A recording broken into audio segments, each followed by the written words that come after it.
여호수아 7장 1절서부터 우리 26절까지 다 읽어야만 하는데 우리가 그렇게는 안 하고 일부분만 읽었습니다. 오늘 첫 번째 시간으로서 이 복받은 운명 공동체에 나타나는 현상에 대해서 잠깐 이야기를 나누고, 우리 21년도에 우리 임마누엘 교회가 그런 복받은 공동체가 되었으면 좋겠다 하는 소망을 담아서 이 하나님의 말씀을 전하고자 합니다. 하나님이 도와주셔서 여리고를 점령했지 않습니까? 그 이스라엘이 이번에는 서쪽에 위치해 있는 아이성이라고 하는 곳을 점령하기 위해서 사람을 보내어서 그 성을 아마 정탐하게 했었던 모양입니다. 정탐한 자들로부터 이 아이성에 있는 사람들이 얼마 되지 않으니 이제 우리를 다 올려보내지 마시고 2,000명 내지 3,000명 정도만 올려보내서 그래서 점령했으면 좋겠습니다 라고 하는 참모들의 조언을 듣고 아마 여호수아가 그 사람들의 숫자만큼 되는 사람들을 올려보냈던 것 같아요. 당연히 이스라엘 백성들이 대승으로 끝날 줄 알았는데 여리고 성보다 훨씬 작은 저 아이성에 2,000명 내지는 3,000명의 사람들이 올라가서 대패하게 되었었던 겁니다. 이스라엘의 패배였습니다. 여기에 대해서 그들이 어떠한 심정을 가지고 있었는가 하는 것을 성경에서 아주 자세하게 기록하지는 않았습니다만은 우리가 그들의 심정이 어땠는지를 잘 알 수 있는 대목이 있습니다. 4절과 5절 말씀에 보면 아이 사람 앞에서 패하고 도망하니, 그 다음에 있는 말이 백성의 마음이 녹아 물같이 되었다, 그렇게 되었습니다. 백성들의 마음이 녹아 물같이 되었다. 어느 정도 우리가 이 말씀을 통해서도 그들이 참 많이 실족했겠구나 이런 것을 느낄 수는 있습니다만, 여기 마음이 녹았다라는 말이 마사스라는 히브리어를 쓰고 있습니다. 여러분, 마사스는 이 말을 언제 쓰느냐면요, 여러분 우리도 놀랐다고 할 때 어휴 깜짝이야 하는 것도 있지만 어휴 두려워 하는 것도 있고 공포스러워, 여러 가지 단어들의 그 똑같은 그 무서움을 표현하지만 뉘앙스가 있지 않습니까? 여기 마찬가지입니다.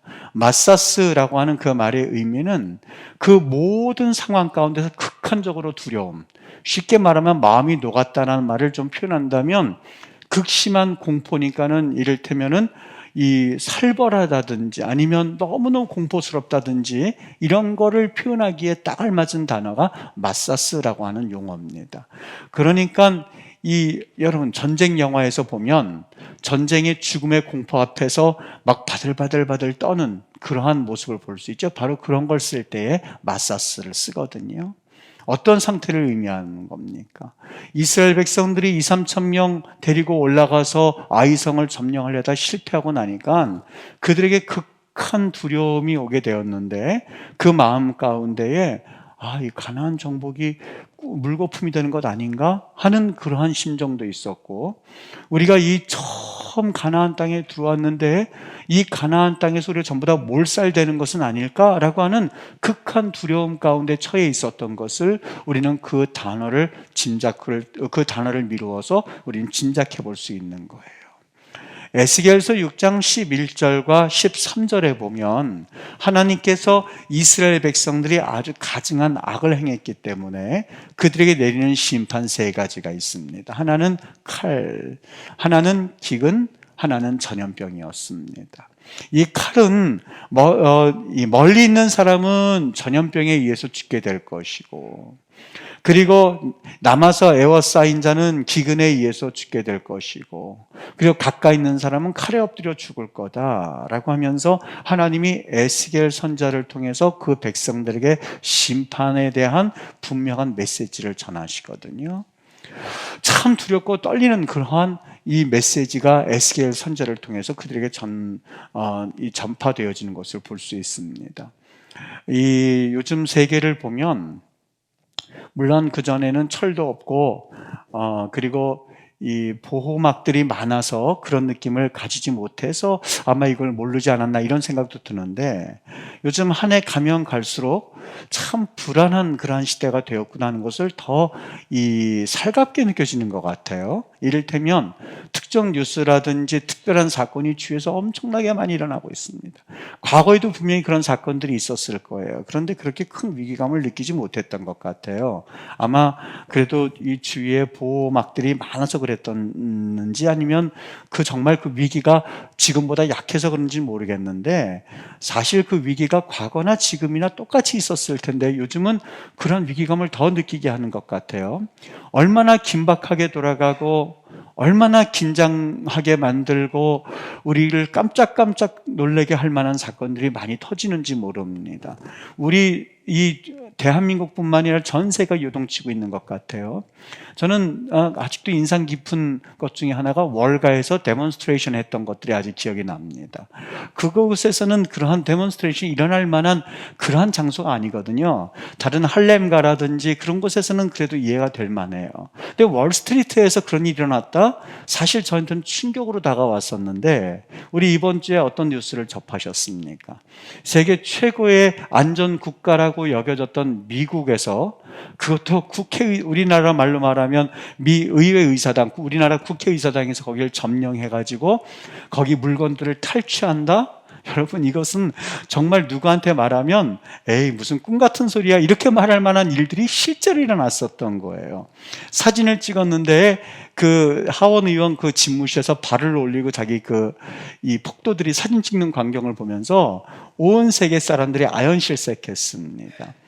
여러분, 이런 일들이 우리 주위에서 지금 생겨나고 있는 시대에 우리가 살고 있는 거예요. 인류 역사를 보면 사실 우리가 코로나로 인해서 많이 염려하고 그리고 힘들어하고 있긴 합니다만 전염병이 과거에 없었던 것도 아니에요.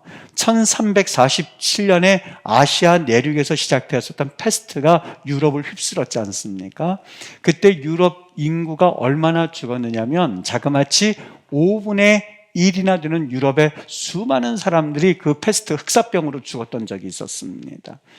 여러분, 우리 과거 기억나시죠? 그게 언제 있는지는 기억은 안 납니다만 구제역 때문에 우리나라가 공포스럽게 이거 구제역 어떻게 해결하나 하는 적이 있었습니다. 그런데 이것보다 더한 질병이 지금 닥쳐가지고 여러분, 실은 설교하면서 이 마스크 쓰면서 설교하는 건 상상도 못했었어요. 강대상에 마스크를 제가 언제 쓰고 왔었을 때 이게 뭔가 어색하다 싶었는데 이제는 설교를 하면서 마스크를 쓴다? 여러분, 처음에 다 검은 마스크하고 딱 앉아 계셨을 때 얼마나 공포스러웠는지 아십니까? 이게 무슨 상황인가 해서 굉장히 공포스러웠는데 이제는 마스크 안 쓰면 더 공포스러워요. 더 그 앞에 다가오면 갑자기 무섭고 위협하는 것 같고 이제 무서운 시대가 됐어요. 우리가 그런 시대에 살고 있습니다. 여러분, 어디 나라만 그렇습니까?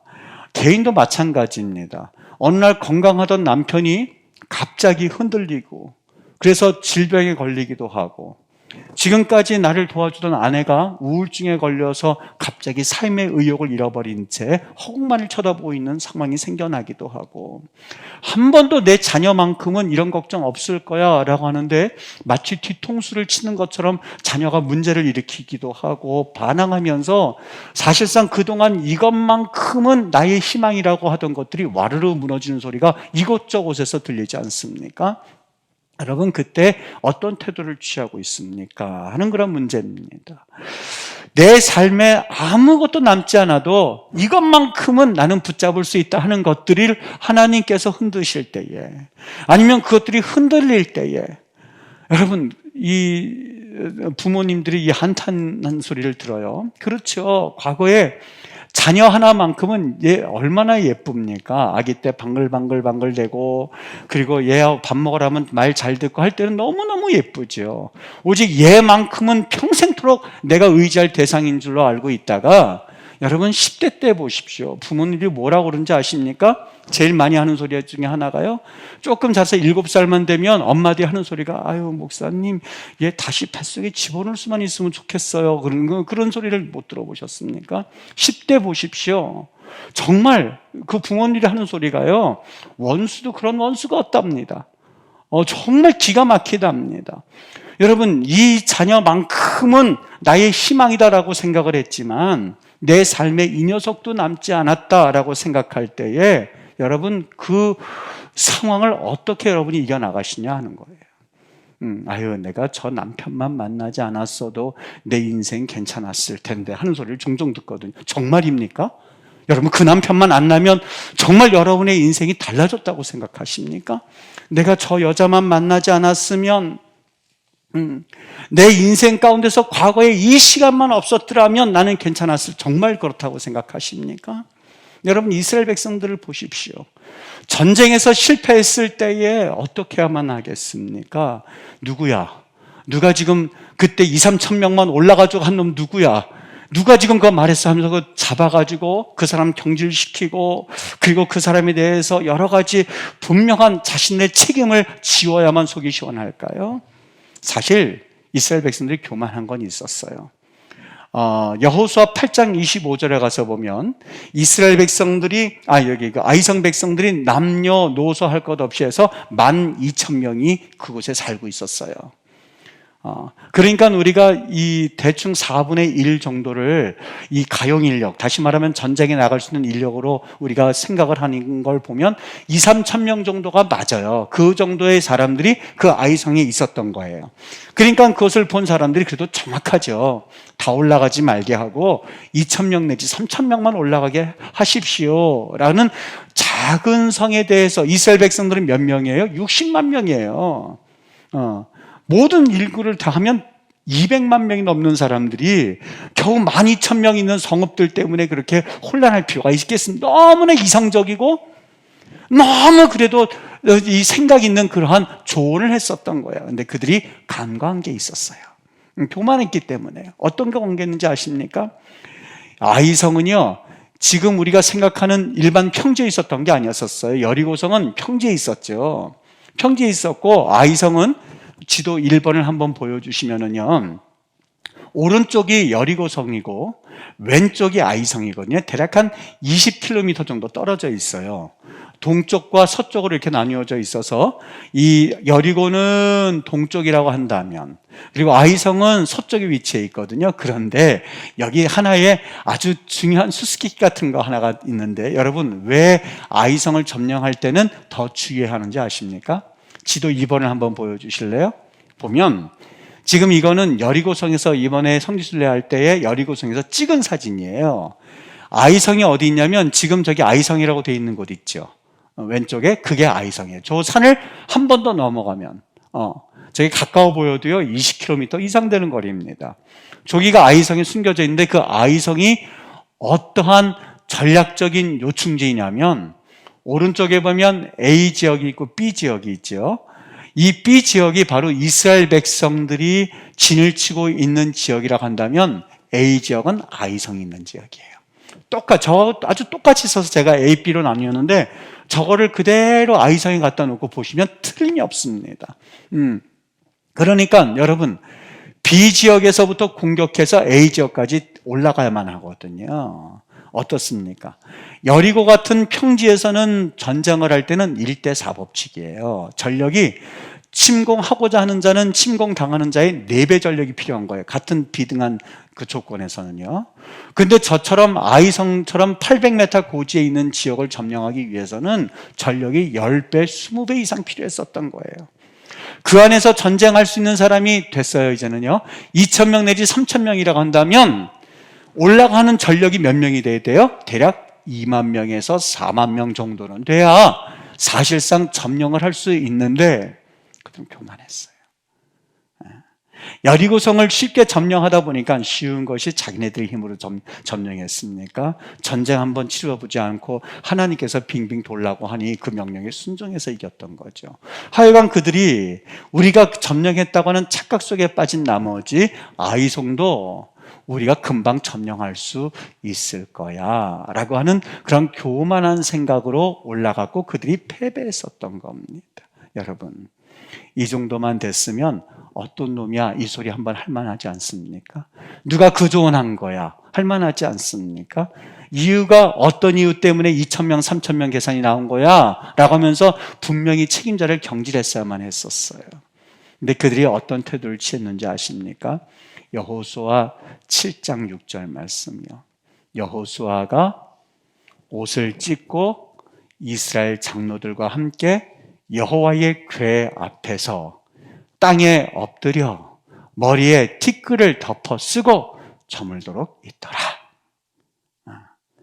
여호수아가 옷을 찢고 이스라엘 장로들과 함께 여호와의 궤 앞에서 땅에 엎드려서 머리에 티끌을 뒤집어 쓰고 옷을 찢고 그리고 티끌을 뒤집어 쓴다라고 하는 것은 극도로 슬퍼하는 거예요. 예전에 요셉이 자신의 아들이 물려갔다는 얘기를 듣고 기억하시죠? 옷을 찢고 애통했던 거 기억하시죠? 자기의 슬픔을 극도로 표현할 때 그렇게 씁니다. 슬픈 마음에 죄를 집어 썼다고 하는 것은 어디요? 여호와의 궤 앞에, 하나님 앞에 회개하기 시작했었던 거예요. 여러분, 아니 실패했고 지금 전쟁에 실패했는데 빨리 작전 계획 세워가지고 그 다음 일을 계획하고 착착착 질서 있게 시스템화시켜서 나가야 되지 않습니까? 당연히 그리 되는 건 아니겠습니까? 착각하지 마세요. 세상은 그래요. 세상의 방법을 자꾸 교회 안에서 들어오려고 하지 마세요. 세상은 그래요. 여호수아는 어떻게 했는지 아십니까? 말도 안 되는 일을 하기 시작했는데 장로들과 함께 옷을 찢고 여호와의 궤 앞에서 죄를 뒤집어 쓰고 하나님, 우리 잘못했습니다. 요단강을 건널 때 하나님의 음성을 듣고 조심스럽게 건너던 우리의 모습은 온데간데 사라졌습니다. 하나님 죄송합니다. 저 여리고 성 점령할 때 하나님의 음성을 듣고 하루에 한 바퀴씩 돌라라고 하는 그 음성에도 우리는 하나님의 음성에 우리 순종해서 했었는데 그 모습은 온데간데 사라진 채 저 아이성 저 정도면 얼마나 우리가 쉽게 점령할 수 있을까라고 하는 그런 교만한 마음을 가지고 올라갔다가 이 지경이 됐습니다 라고 하면서 회개하기 시작했었던 거예요. 유다가 아수르의 사내립에 의해서 침공을 당한 적이 있었어요. 모든 영토를 점령당하고 이제 아수르의 사내립이 예루살렘을 향해서 막 진격해 들어올 때에 랍사게라고 하는 사람이 그 유다 백성들에게 막 말을 하기 시작하는 거예요. 너희들 히스기야 왕이 하나님을 의지하라고 하는 거 전부 다 거짓말이거든. 우리 군사가 몇 명인 줄 알아? 너희들 이제 항복하는 자들은 살려줄 테니까 얼른 항복해. 유다 방언으로 이야기할 때에 여러분 히스기야가 하나님 앞에 옷을 찢고 하나님 앞에 기도하면서 회개하기 시작했어요. 결국 어떻게 됐을까요? 하나님께서 이 아수르 군대를 물리쳐 주시는 엄청난 은혜를 경험하지 않습니까? 이스라엘 백성들이 그랬어요. 요단강을 건널 때 하나님의 음성을 귀에서 들었거늘 우리 그렇게 하지 못했습니다. 여리고 전쟁을 할 때 하나님께서 명령하신 말씀대로 우리는 전쟁했는데 우리는 하나님께 여쭤보지도 못했습니다. 시편 34편 18절은 말합니다. 여호와는 마음이 상한 자를 가까이 하시고, 여러분 잘 들으세요. 잘 들으세요. 여호와는 똑똑한 자를 가까이 하신다라고 말씀하신 적이 없어요. 여호와는 공부를 많이 한 사람을 가까이 하신다고 말한 적이 없어요. 여호와는 학위를 가지고 있는 사람을 가까이 하신다고 말한 적이 없어요. 여호와는 잘생긴 사람, 예쁜 사람을 가까이 하시고라고 말한 적이 없어요. 여호와는 마음이 상한 자를 가까이 하시고, 어떤 사람이요? 애통하는 자요, 회개하는 자요. 하나님, 우리 요단강 건널 때 그렇게 하지 못했습니다. 하나님은 마음이 높아진 자를 가까이 하신다고 말한 적이 없어요. 하나님, 마음이 상한 자를 가까이 하시고 충심으로 통회하는 자를 구원하시는도다. 충심으로 통회하는 자. 이스라엘 백성들이 그랬어요. 이스라엘 백성들이 그랬어요. 옷을 찢고 죄를 뒤집어 쓰고 하나님 앞에 엎드릴 때에 하나님께서 구원하셨던 거예요. 여호수아와 장로들의 회개의 모습은 우리의 신앙의 뿌리가 어디에 있어야 하는가 하는 것을 정확하게 짚어주었던 모습이었었던 겁니다. 여러분, 물질적으로 압박이 들어오기 시작하고 직장은 이제는 퇴직 수순으로, 은행을 보니까 이제는 40대, 30대들이 불안해서 은행을 못 들어간다고 하더만요. 언제 나가라고 해야 될지 모르니까 아예 30대 때 벌써 사표를 쓰는 사람이 생겨나기 시작했고, 들어간 지 얼마나 됐다고요? 지금 50대까지 있으면 그거 장수입니다. 장수. 남편은 질병으로 그 튼튼하고 기둥 같았던 남편이 어느 날 질병에 걸려가지고 누워있다고 상상을 한번 해보십시오. 그 자녀들이 사실상 부모를 향하여서 반항하면서 나가고 있다고 한번 생각을 해보십시오. 여러분, 고백하셔야 되지 않습니까? 하나님이 복 주시지 않으시면 성 쌓는 자의 수고가 헛되다고 그랬는데, 그동안 열심히 수십 년 동안 일해서 여러분이 모아놓은 재물들 다 어디 갔습니까? 수십 년 동안 나는 그래도 가족을 위해서 일하고 자녀를 위해서 나는 이렇게 일한다라고 했지만 그 열매를 정말 내가 계획한 만큼, 내가 기대했던 만큼 그 열매를 가지고 있느냐 하는 거예요. 수많은 부모들이 자녀들에서 얼마나 배신감을 느끼는지 아십니까? 내가 그토록 자녀를 위해서 이토록 애썼건만, 내 자녀를 위해서 이토록 내가 최선을 다했건만 남은 게 뭔가? 여러분, 나중에 그거 후회할 때는 그 인생이 이미 다 소진되고 난 다음에 어쩔 수가 없는 인생들이에요. 할머니들이 땅을 친답니다. 할머니들께서요, 땅을 친대요. 저런 불효 같은 녀석들 때문에 내가 인생 그렇게 살았다고. 여러분, 정말 그 인생이 바보스러워서 그렇게 후회하신다고 생각하십니까? 자녀들이 입시를 칠 때 여러분 공부를 잘한다고 해서 좋은 대학에 철커덕철커덕 들어가느냐고요. 가만히 주위에서 보니까 정말 학교에서 1등 하던 자녀가 그날 몸이 아파가지고 시험을 못 보는 형제들도 있었고요. 그래서 열매를 없이 그냥 다 그동안 했었던 걸 다 헛수고로 돌아가는 경우도 있고, 시험장에 들어가지 못한 경우도 있었고, 별의별 일이 많이 있었다는 건 아시지 않습니까? 합격을 한다고 해서 그 길이 쫙쫙 열려지던가요? 여러분, 스카이 대학 나왔다고 인생이 잘 열린다고 여러분 정말 믿으십니까? 정말 그게 사실이라고 생각하세요? 물론 가능성이 있을 수는 있겠지만 항상 그런 것은 아니라는 것 아시지 않습니까? 여러분, 내가 여러 가지 직장과 사업장에서 내가 열심히 일한 대로 다 그 열매들이 거두어오던가요? 아니요. 손해볼 때도 있어요. 한 달 동안 한 걸 다시 드려야 될 때도 있어요. 하나님이 복 주시지 않으시면 아무리 수고해도 헛수고가 된다는 걸 인정할 수가 있어야지요. 인생의 실패의 순간에 우리가 어디를 향해서 무릎을 꿇어야 하는가라고 하는 질문입니다. 여러분은 어디에 무릎을 꿇습니까? 내게 있어서 이득이 되는 곳이라면 거기에 무릎을 꿇고 내 인생을 웨이스트 하시겠습니까? 예기치 않은 문제와 예기치 않은 위기에 봉착했을 때에 인간적인 수단을 다 강구하다가 안 되면 그때서 하나님 앞에 무릎을 꿇는 우리의 모습입니까? 사무엘의 어머니 한나가 기도하는 장면입니다. 사무엘상 2장 6절에 보면 여호와는 죽이기도 하시고 여호와는 살리기도 하시고, 7절 여호와는 가난하게도 하시고, 보세요, 여호와는 부하게도 하시고, 여호와는 낮추기도 하시고, 여호와는 높이기도 하시고. 너무 낮아졌다고 실족하지 마십시오. 하나님이 높이시면 높아지는 거예요. 너무 가난하다고 고개 푹 숙이고 그렇게 다니지 마십시오. 하나님께서 다시 부하게 하시면 다시 회복되어지는 거예요. 회복되어지는 거예요. 여러분, 너무나 억울해하지 마십시오. 하나님께서는 그걸 풀어주셔서 하나님의 사람의 하나님의 위치에 하나님께서 올려주시면 과거에 부끄러웠던 것, 과거에 내가 모자랐던 걸 하나님께서 다 채워주시고 남을 만큼 놀라운 역사를 이루시는 분이 우리 하나님입니다. 사람들은 숫자가 많은 군대를 가지고 있으면 숫자 적은 군대를 이긴다고 생각해요.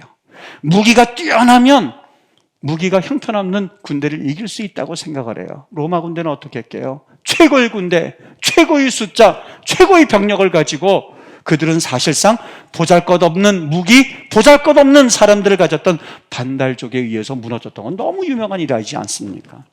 기드온의 군대 300명이 미디안 용사 수만 명과 싸워서 이기려고 누가 상상했겠습니까? 여호사밧 왕이 싸움터로 아람과 그리고 모압 자손을 향해서, 모압 자손과 암몬 족속을 향해서 싸우러 나갈 때에 여호사밧의 무기는 찬양되었었어요.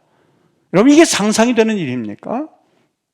히스기야가 하나님 앞에 기도할 때에 18만 5천 명이 새벽에 쓰러져서 사실 유다의 승리로 끝났다는 것을 누가 상상이나 했겠습니까?